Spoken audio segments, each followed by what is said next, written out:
ലോകകപ്പിന്റെ മഹോത്സവം ആഘോഷമാക്കി Valayanchirangara higher secondary school ലോകകപ്പിൽ പങ്കെടുക്കുന്ന 48 രാജ്യങ്ങളുടെ കൊടികളും തോരണങ്ങളുമായി നടത്തിയ ലോകകപ്പ് ഘോഷയാത്ര ശ്രദ്ധേയമായി. ഫുട്ബോൾ കളിയിൽ വലിയ പാരമ്പര്യമുള്ള വളയഞ്ചിറങ്ങര ഗ്രാമത്തെ ഉത്സവ ലഹരിയിലാക്കി വളയഞ്ചിറങ്ങര ഹയർ സെക്കൻഡറി സ്കൂൾ ലോകകപ്പിനെ വരവേറ്റു. 12 അടി ഉയരത്തിൽ നിർമ്മിച്ച ലോകകപ്പ് മാതൃകയും ലോകകപ്പിൽ പങ്കെടുക്കുന്ന 48 രാജ്യങ്ങളുടെ കൊടികളും തോരണങ്ങളുമായി നടത്തിയ ലോകകപ്പ് ഘോഷയാത്ര Kerala football team captain Sanju Ganesh flag off ചെയ്തു.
സ്കൂൾ പൂർവ്വ വിദ്യാർത്ഥിയും മുൻ സന്തോഷ് ട്രോഫി താരവുമായ സുജിൽ NS വിശിഷ്ട അതിഥിയായി.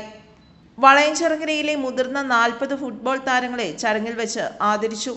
ഉദ്ഘാടകനെയും വിശിഷ്ട അതിഥിയെയും മൊമെന്റോ നൽകി ആദരിച്ചു. ലോകകപ്പിനെ വരവേൽക്കുവാൻ വലിയ ആവേശത്തിലാണ് വിദ്യാർത്ഥികളെന്ന് G. അനന്തകുമാർ അറിയിച്ചു. കേരളത്തിലെ സ്കൂൾ ടീം ഫുട്ബോൾ ടീം നമ്മുടെ സ്കൂളിലായിരുന്നു. ഏറ്റവും എറണാകുളം ജില്ലയിലെ നല്ല ഫുട്ബോൾ ടീം 50കളിൽ ഉണ്ടായിരുന്നു നമ്മുടെ സ്കൂളിലാണ്. ആ 50കളിൽ ഉണ്ടായിരുന്ന നമ്മുടെ സ്കൂൾ ടീമിൻ്റെ തുടർച്ചയായി കേരളത്തിലെ ഏറ്റവും വലിയ ഫുട്ബോൾ ടൂർണമെൻറ്റ് നടക്കുന്ന സ്ഥലമായി നമ്മുടെ ഗ്രൗണ്ട് മാറി. കേരളത്തിൽ ഇന്നുള്ള എല്ലാ കളിക്കാരും നമ്മുടെ വളയഞ്ചിറങ്ങര നമ്മുടെ സ്കൂൾ ഗ്രൗണ്ടിൽ കളിച്ചിട്ടുള്ളവരാണ്. അതോടൊപ്പം തന്നെ കേരളത്തിൽ വളയഞ്ചിറങ്ങര എന്ന് പറഞ്ഞ സ്ഥലം ഇപ്പോൾ നമ്മൾ വായനശാലയും സ്കൂളൊക്കെ ചേർന്ന് പറയുന്ന ഈ സ്ഥലം ഒരു കാലത്ത് പുറത്തുള്ള ആരോട് ചോദിച്ചാലും ഞാൻ അവിടെ പന്തുകളി കാണാൻ വന്നിട്ടുണ്ട്, അല്ലെങ്കിൽ ഞാൻ സ്കൂൾ ടീമിൻ്റെ ഭാഗമായി നമ്മുടെ സ്കൂളിൽ നടന്ന ടൂർണമെന്റിൽ കളിച്ചിട്ടുണ്ട്. ഇങ്ങനെ 2 കാര്യങ്ങൾ പറഞ്ഞാണ് പലപ്പോഴും നമ്മുടെ സ്കൂളിനെ, നമ്മുടെ നാടിനെ അറിയപ്പെട്ടിരുന്നത്. വിദ്യാർത്ഥികൾക്ക് ചടങ്ങിൽ വെച്ച് ജേഴ്സികൾ നൽകി. ലോകകപ്പിനെ വരവേറ്റുകൊണ്ട് ഫുട്ബോൾ ടൂർണമെന്റ്, മുതിർന്ന താരങ്ങളുടെ പ്രദർശന ഫുട്ബോൾ മത്സരം, ലോകരാജ്യങ്ങളെ കൂടുതൽ അറിയുന്നതിനുള്ള വിവിധ മത്സരങ്ങൾ, പ്രവചന മത്സരങ്ങൾ എന്നിവയും സംഘടിപ്പിച്ചിട്ടുണ്ട്. News desk, Perumbavoor.